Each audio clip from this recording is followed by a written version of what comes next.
be happy to take your questions. We'll start with AP Tarakat. Thanks, General Ryder. You said the Secretary spoke to his Turkish counterpart about the shoot down of the Turkish drone. How concerned was the Secretary that these troops were put at risk and that despite multiple attempts to, I guess, deconflict and get U.S. troops out of danger, it still had to come to this? Yeah, so first of all, just a little context up front. Turkey is one of our strongest and most valued NATO allies, and that partnership continues and will continue. So this is certainly a regrettable incident. At approximately 7:30 local time in Syria today, our forces had observed UAVs conducting airstrikes in the vicinity of Hasaka, Syria. Some of those strikes were inside a declared U.S. restricted operating zone, or ROZ, near Hasaka, and were approximately a kilometer away from U.S. forces who relocated to bunkers. At approximately 11:30 local time, a Turkish UAV re-entered the ROZ on a heading toward where U.S. forces were located. U.S. commanders assessed that the UAV, which was now less than a half a kilometer from U.S. forces, to be a potential threat, and U.S. F-16 fighters subsequently shot down the UAV in self-defense at approximately 11:40 local time. It's important to point out that no U.S. forces were injured during the incident. We have no indication that Turkey was intentionally targeting U.S. forces. And as I mentioned, the Secretary did talk to his Turkish counterpart and reaffirmed our commitment to continue to closely coordinate. How striking is it that, Turkey is a NATO ally, and is this the first time that you can recall that a NATO ally has had to shoot down the aircraft of another NATO partner? Yeah, I think, again, it's a regrettable incident, but U.S. commanders on the ground did assess that there was a potential threat, and so they took prudent action in this scenario. But again, the Secretary has talked to his counterpart. They had the opportunity to have a fruitful conversation and, again, commit to one another that the U.S. and Turkey will continue to closely communicate and coordinate. And as I mentioned, Turkey does remain a very important and valuable NATO ally and partner to the United States. Let me go to Courtney. On the phone call, did the Turks vow not to do this again, not to fly their drones over U.S. or you said they were dropping ordnance from the UAVs a kilometer away from? I said they were observed conducting airstrikes. Including one that came with about a kilometer away from U.S. troops. They were conducting airstrikes inside a declared U.S. restricted operating zone.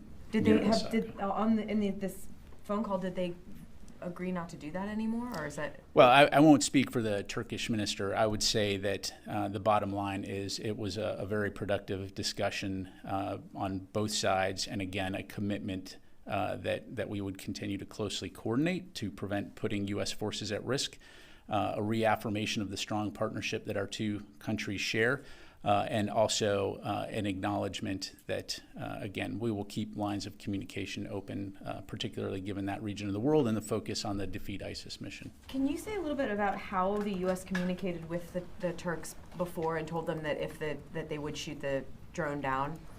Yeah, so I don't want to get into specifics other than to say that we have multiple channels of communication at multiple levels.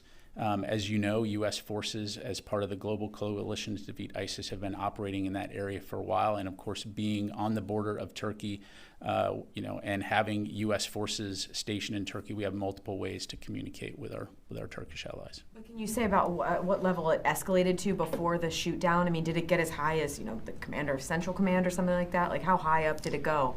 It went to a high enough level within the operational chain of command.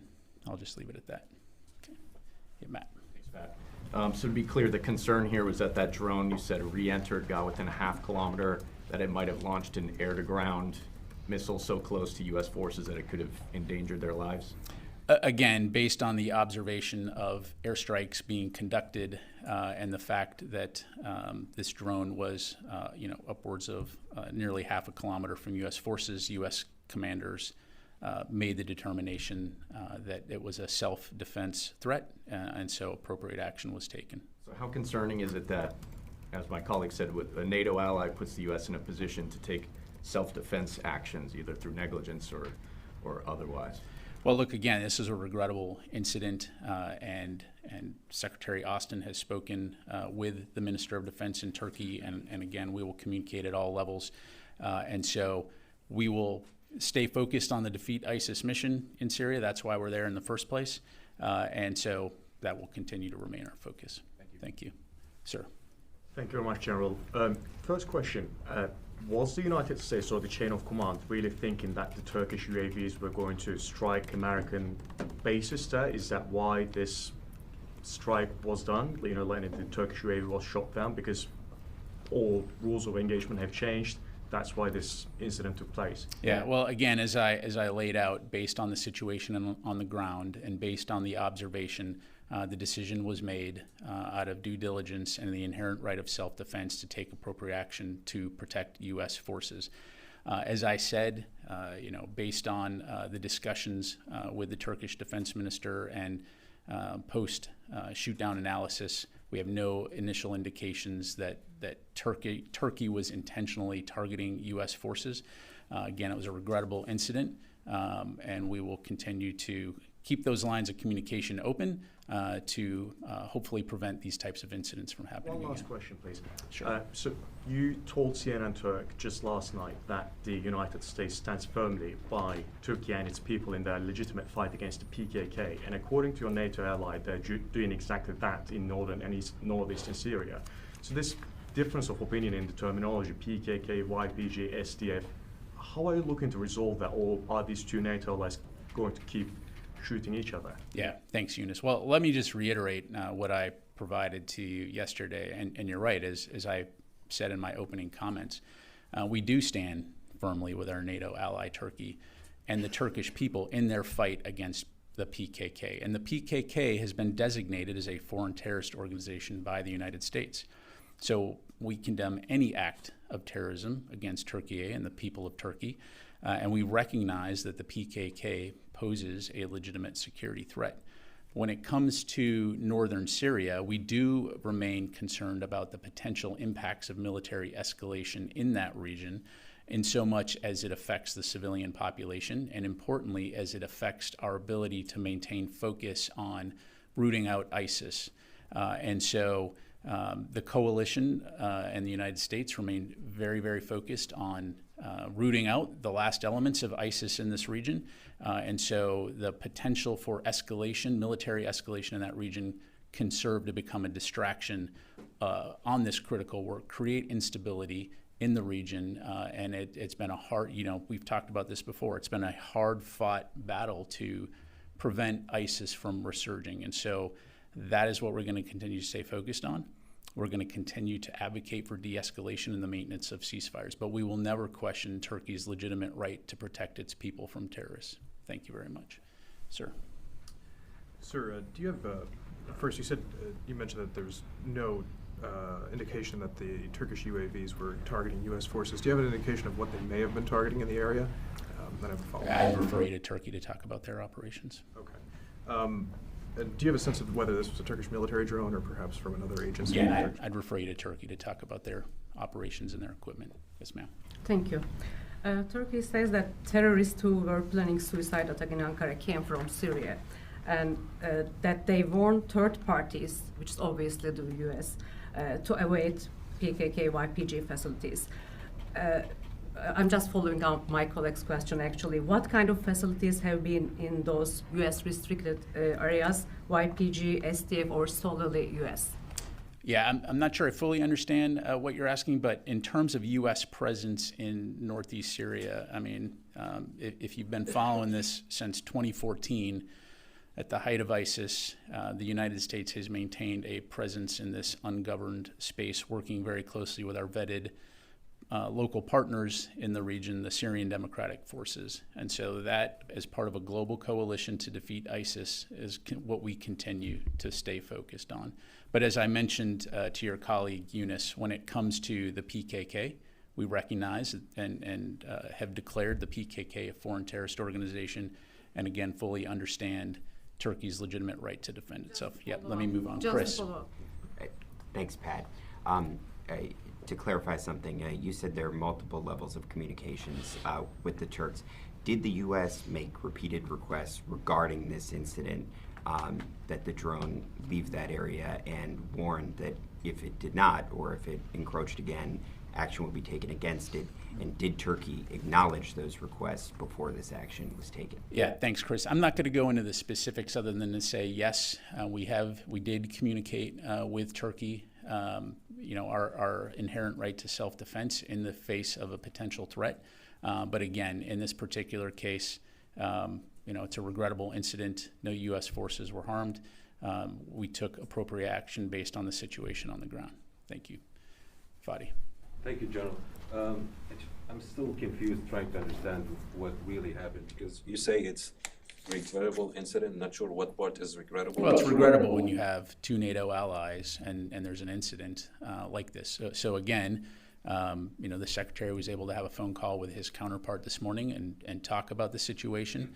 Again, no U.S. forces were harmed, but because of the proximity of the drone to U.S. forces in Hasaka, and based on the observations that this was an armed drone that had been conducting strikes, we took appropriate due diligence.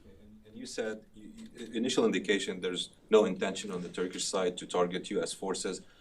However, how did you assess that, or the commanders on the ground assessed there was a threat to U.S. forces and they deemed it necessary to take actions to protect U.S. forces? Right. Well, at the time, you don't know what you don't know. You're making observations, and you have to take quick action to, again, ensure the inherent right of self-defense. What I'm telling you is, subsequently, as we look at this and as we've had those conversations, the initial indications are that there was no. In the phone call, was the Secretary able to get any guarantees from the Turkish side that these operations will not happen again in these restricted areas or cause risk? Yeah, again, without speaking for the Turkish defense minister, the tone of the conversation was, again, an understanding that we are two close NATO allies, that we will keep the lines of communication, that we don't want to put our forces, each other's forces, in harm's way, but also, again, emphasizing the importance of the Defeat ISIS mission. And that was a sentiment expressed on both sides. Thank you. Sir. Thank you very much, General. I have two questions. I have a question regarding reports suggesting that cooperation between the Iraqi central government and Kurdistan forces Peshmerga has been highly effective in countering and reducing ISIS activities. Could you please provide your comment on this matter? And sure. Yeah, I'll provide a broad perspective, and I would also encourage you to talk to CJTF OIR, which is squarely focused on supporting Iraq in the Defeat ISIS mission. But largely speaking, as you know, I think that one of the key aspects of success in the Defeat ISIS mission has been the collaboration between the ISF and Peshmerga forces in northern Iraq. By working together against a common enemy, which is ISIS. And so certainly, that is something that I think has benefited not only Iraq, but the region. Thank you. Another question, General. You announced yesterday that you had transferred Iranian weapons bound for the Houthis in Yemen to Ukraine. So, three-part questions. Oh. Can we only do two? Is Iran continuing to send arms to the Houthis? Is it your policy to seize such weapons when you can, and when appropriate, transfer them to your allies? Yeah, so I'm not going to speculate about the potential future operations. Certainly in the past we have seen Iran attempting to deliver weapons and aid to groups like the Houthis, and in the past, in violation of multiple international laws, those assets have been seized. Whether or not we will replicate this, remains to be seen. Certainly, when we did this, we did it under legal authorities. In this particular case, the U.S. filed a forfeiture complaint over ammunition received or seized by the U.S. Navy from a flagless vessel that had been transiting the Arabian Sea from Iran in early of December 2022. And so this forfeiture action is a product of the U.S. government's coordinated effort to enforce U.S. sanctions against the IRGC and the Iranian regime.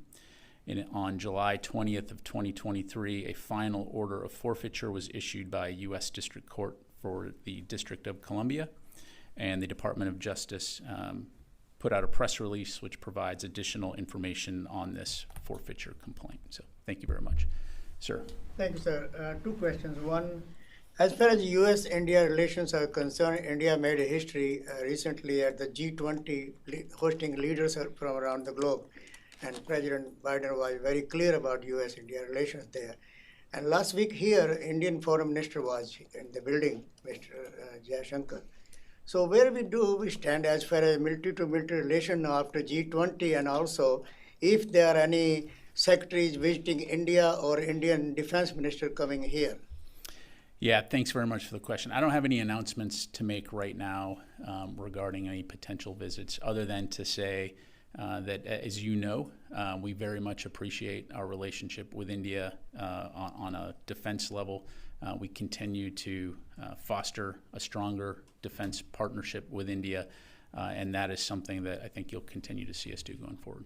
Why I'm saying is that Prime Minister Modi also spoke as far as U.S.-India military relations and going beyond G20 and our relations because of China's rising in the region and threatening many nations in the region. So where do we stand as far as China's threat to the nations around that region? Well, we've been very clear on this, right? China remains the pacing challenge for the Department of Defense, and we do appreciate the partnership that we have with India and other countries in the Indo-Pacific region when it comes to preserving individual nations' sovereignty and abiding by the international rules based order that has preserved peace and stability for many years. Okay, let me go ahead and move on. Let me go. Ro. Yes, sir. Thank you. I want to ask you about the Secretary's meeting with the Japanese Defense Minister yesterday. The Japanese Defense Minister said in the meeting that Japan intends to acquire Tomahawk cruise missile by 2025, 1 year earlier than originally scheduled. Did the Secretary guarantee the U.S. will provide Tomahawk missiles to Japan by 2025 in the meeting? Yeah, thanks, Ro. So as a matter of policy, we are unable to comment on or confirm potential arms sales or transfers before they're formally notified to Congress. So at this time, in regards to their request, I'd have to refer you to the government of Japan. I would say that we've been very clear that we broadly support efforts by our allies to bolster their self-defense. Thank you very much. And time for one more. Yes, sir. A couple of questions on Ukraine funding. You weren't around last week when a lot of this happened, but will the... I was in Africa. You were in Africa. And it does rain there, evidently. So. Good, that's why you're so cheery. Okay, the ATACMS decision, if and when the president makes it, will it be affected by the lack of FY24 Ukraine funding? So on ATACMS, I don't have anything to announce or pass along on that front. So, yeah. Well, I'm not asking you to make announce a decision, but given the funding issues, you didn't get 24 funding.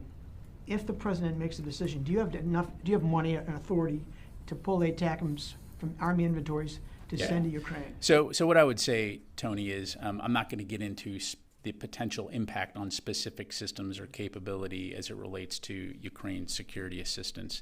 My colleague Sabrina mentioned earlier this week that we do have enough PDA authority and funding in the short term to last a bit longer, and that we will you'll continue to see us announcing PDAs on the regular cadence for the foreseeable future. Certainly, as we move forward, we will need funding from Congress. We'll continue to stay engaged with Congress on both sides of the aisle to advocate for the funding that we need. But as it pertains to specific systems or capabilities, I'm just not going to get into that. You've got about $5 billion of authority to pull from U.S. inventories. That's correct. We have a little more than $5 billion, I think $5.4 billion in restored PDA authority that remains available for Ukraine. We have about $1.6 billion remaining for replenishment purposes. That's the difference is what you're short at the moment. What's the latest thinking on a reprogramming request one of those arcane budgeting tool that you have available? Sure. So as you know, reprogramming is always an option for urgent needs. At this time right now, though, to my knowledge, no decision has been made on using reprogramming as a way to support Ukraine security assistance. We remain committed to working with Congress on the Ukraine supplemental and receiving a full budget. Thank you. Thank you very much. Can I follow up on that real quick, please? Actually, I'll just do two more, Tom, since you caught my attention. But let me go to Mike, and then I'll come to you. I wonder if you could talk about the impact Russia's decision to move the Black Sea Fleet out of Crimea is going to have on the fighting there in Ukraine. Yeah, thanks, Mike. What I would tell you is I've seen the press reporting on that. I just don't have anything to pass along on it. I can't corroborate those reports at this time. So thank you. And yeah, all right. Because you waved nicely, we'll do two more. We'll go Tom and then the final question. Thank you. Follow up on Tony's real quick. I think Sabrina mentioned on Tuesday that part of the decision making on what kind of how the remaining money will be spent will be based on what the controller also says. We have X amount of dollars, we can spend it this way. So is that part of the mix as well? Like you have a certain amount to 5.4, we could spend X, Y, or Z, and the controller will tell you how long it'll last. Well, yeah, so it's a great point, right? Because I know the questions come out, well, how long is that gonna last? And the reason that you're not gonna hear us put a date on it is because it's all relative to what Ukraine's most urgent security assistance needs are, the situation on the battlefield. And so, we will continue to tailor those PDA packages based on what they need on the ground. So again, we have enough funding to last for a bit longer, from a Department of Defense standpoint. And you'll see this next week at the UDCG. Secretary Austin remains singularly focused on making sure that we're working with Ukraine and our allies and partners to get what they need to be successful on the battlefield, regardless of what's going on, outside. Yes, ma'am. Another Black Sea question. So I know you can't say if the ships were moved, but what effect will this have on the grain deal or the ability for Ukraine to export its grain if those ships are moved further down in Crimea? Yeah, so I hesitate to get into a speculative situation. Certainly with Russia withdrawing from the grain deal, we've talked about the fact that this significantly impacts not only people in the region, but people around the world. We were just in Africa, and this was a topic of discussion in terms of the impact of countries like Russia that are using food as a weapon to essentially negatively impact peoples around the world. So while I don't have any information on a potential Russian Navy movement, again, that's really something for them to talk about. I would say, largely speaking, it's just very unfortunate that we see a country like Russia using food, weaponizing food. Thank you very much, everybody. Appreciate it.